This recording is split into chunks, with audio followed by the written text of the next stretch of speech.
começo esse vídeo com um relato de uma mulher. Ela diz o seguinte: bem, no parto normal cheio de intervenções foi feita a episiotomia. Não me informaram quantos pontos foram dados. Nunca tive coragem de olhar o corte. Sempre pedi auxílio ao meu esposo para os cuidados com o corte no pós-parto. Fui uma das sortudas que não teve reação no local, pois tenho amigas que sequer conseguiu se sentar depois do parto por conta das dores da episiotomia. Passados 2 anos, ainda não tenho coragem de olhar como tudo ficou. Saber que todas aquelas intervenções eram desnecessárias, inclusive a episiotomia, me dá um sentimento de que fui enganada e de revolta. Olá, mulher, eu sou a Juliana Lucena, fisioterapeuta pélvica, acadêmica de medicina e mãe de 2. Aqui nesse canal você vai encontrar muita informação valiosa sobre gestação, o parto, o pós-parto e a maternidade em geral. Sim, mulher, é um depoimento dolorido, é triste, é pesado, é revoltante e infelizmente já aconteceu com muitas mulheres. E eu fico muito feliz de que a obstetrícia, a medicina no geral tem evoluído bastante e a obstetrícia é uma das áreas que a gente vê uma mudança muito grande. Muitas coisas que eram feitas por rotina, sem motivo, porque é protocolo, porque é feito assim desde que o mundo é mundo, graças a Deus está acabando isso. Atualmente, todas as condutas estão sendo repensadas, avaliadas, testadas, estudadas e a gente observa se há ou não evidência científica para aquilo ali seja feito. E aí entra a questão da polêmica episiotomia. Primeiramente, eu quero que você compreenda o que é episiotomia. Se você conversar com uma mulher mais velha que já teve um parto alguns anos atrás, e eu tô falando de mais velha, mas não é mais velha sua avó não, porque provavelmente a sua avó não teve isso. A gente ainda tem vós que tiveram seus partos domiciliares, com parteira, em que não era feito corte nenhum. Mas na época das nossas mães, era uma prática muito comum fazer o corte. Você conversa com ela e fala: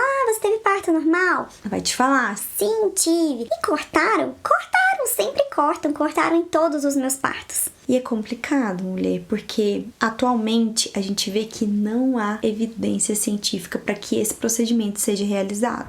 Mas antes eu quero que você entenda a diferença de uma laceração com uma episiotomia. Eu fiz esse orifício aqui nesse papel para você compreender. A laceração é um processo natural, não há nenhuma intervenção, acontece de forma espontânea durante a passagem do bebê. Então o bebê vai coroar aqui, vai forçar esse períneo e pode, cortar um pouquinho. Observe aqui que houve um corte com a passagem desse bebê. Isso aqui é uma laceração. Se você observar esse rasgo, ele é um rasgo irregular. Então, ele é tortinho. Pode acontecer, assim, vários rasguinhos pelo períneo, que no geral, tá? No geral, em partos respeitosos, em que essa mulher assume a posição ali que ela deseja, com puxos, que é aquela vontade irresistível de fazer força que ela completa, da forma que ela sente vontade, essas lacerações tendem a ser pequenas. A gente tem graus de laceração. Então, grau 1, grau 2 são lacerações menores, lacerações que acometem ali tecido de pele, mucosa. E aí, conforme esse grau vai aumentando em profundidade, então vai acometendo músculo, esfíncter, a gente vai tendo lacerações mais graves, que são as lacerações mais raras, tá? A gente tem um medo muito grande, um tabu muito grande em cima de laceração, mas laceração não é o fim do mundo. Quando a gente tem uma laceração grave, geralmente aconteceu aí alguma conduta inadequada, alguma forma de forçar esse expulsivo, uma posição que estava ruim, uma mulher que fez muita força fora da hora, manobras de Christeler que hoje em dia não é mais feita, quando alguém da equipe forçava a barriga da mulher com toda a força para o bebê nascer de uma vez. Isso aí era muito relacionado a lacerações graves, mas atualmente em partos mais respeitosos a gente vê que as lacerações acontecem aí grau 1, grau 2 no máximo. Agora a episiotomia ela é diferente. A episiotomia ela é feita pelo médico geralmente, então a gente tem aqui o períneo e o médico anestesia e vai lá e faz um corte antes desse bebezinho nascer. Geralmente é nessa posição aqui que a gente fala médio lateral, que a episiotomia é feita, mas ela pode ser feita dessa forma, ela pode ser feita por outro lado, ela pode ser feita em direção ao ânus, mas geralmente essa é a posição em que ela é feita. E qual que é o problema da episiotomia? É que a episiotomia já é uma laceração maior, né? Se a gente for comparar, por exemplo, com essa laceraçãozinha que aconteceu aqui, ó, a episiotomia geralmente já é maior, ela já acomete musculatura. E a gente pegando aqui uma mulher que, se fosse ter alguma lesão, porque existem partos que não ocorrem lesão nenhuma, mas se a gente pegar essa mulher que poderia ter uma laceração de grau 1, que só pegaria ali mucosa, e a gente já vai e faz uma laceração, entre aspas, né, já faz uma lesão muito maior, a gente já começa a repensar qual é o benefício disso. Além do mais, a episiotomia, ela está relacionada à probabilidade da mulher ainda ter uma laceração maior. Porque você concorda que já tem um machucado, já tem uma lesão, então forçar aqui pode favorecer a abertura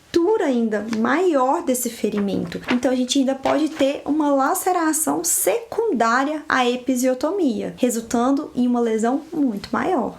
E existem formas da gente prevenir a ocorrência dessas lesões. Posicionamentos, a forma de agir durante o expulsivo. Eu explico isso com detalhes no meu curso Simplificando o Parto, mas depois eu vou fazer um vídeo aqui pro YouTube também, esclarecendo melhor. Mas existem formas sim da mulher proteger o períneo dela e diminuir essa chance de lacerar. Quanto à episiotomia, ainda hoje ela é realizada em alguns locais, em alguns momentos. Então hoje eu quero conversar sobre isso com você para que você compreenda melhor. Mas já quero iniciar falando que se você vai possivelmente ser submetida a uma episiotomia, primeira coisa, o médico deve te informar e pedir o seu consentimento. A episiotomia deve ser informada e consentida pela paciente. O médico não pode chegar ali, olhar, falar: vou fazer uma episiotomia, anestesiar e cortar. Isso é violência obstétrica. Então, se for para acontecer, que seja explicado, conversado com você e você dê ali o aval para o médico fazer o procedimento. E aí, para que você compreenda quando a episiotomia pode ser uma opção, eu peguei o Manual de Condutas Obstétricas do Hospital Materno Infantil de Brasília, que é um hospital muito renomado, é um hospital público, é o HMIB aqui de Brasília, e ele traz as seguintes possíveis indicações, como a necessidade de abreviar o segundo período do parto por suspeita de comprometimento fetal. Então, quando aquela mulher está no expulsivo, eu vejo que tem um bebê em comprometimento e eu quero abreviar, então a episiotomia pode ser sugerida para essa mulher. Distócia de ombro, que é quando aquele bebezinho tá nascendo, passa a cabecinha, mas o ombro não passa. E aí não é que a episiotomia vai fazer com que o ombro passe, porque geralmente o ombro do bebê vai impactar na parte óssea da mulher. Mas como o médico vai precisar colocar as mãos e fazer manobras para tentar liberar esse ombro, talvez ele precise de um espaço maior para posicionar a sua mão e conseguir fazer a manobra. Então talvez seja necessário, e ele vai propor para a mulher a realização da episiotomia. E além disso, os partos instrumentais. Então, o fórceps, o vácuo, dependendo da situação ali, ele pode entender que seja facilitador ele ter um espaço também um pouco maior. Mas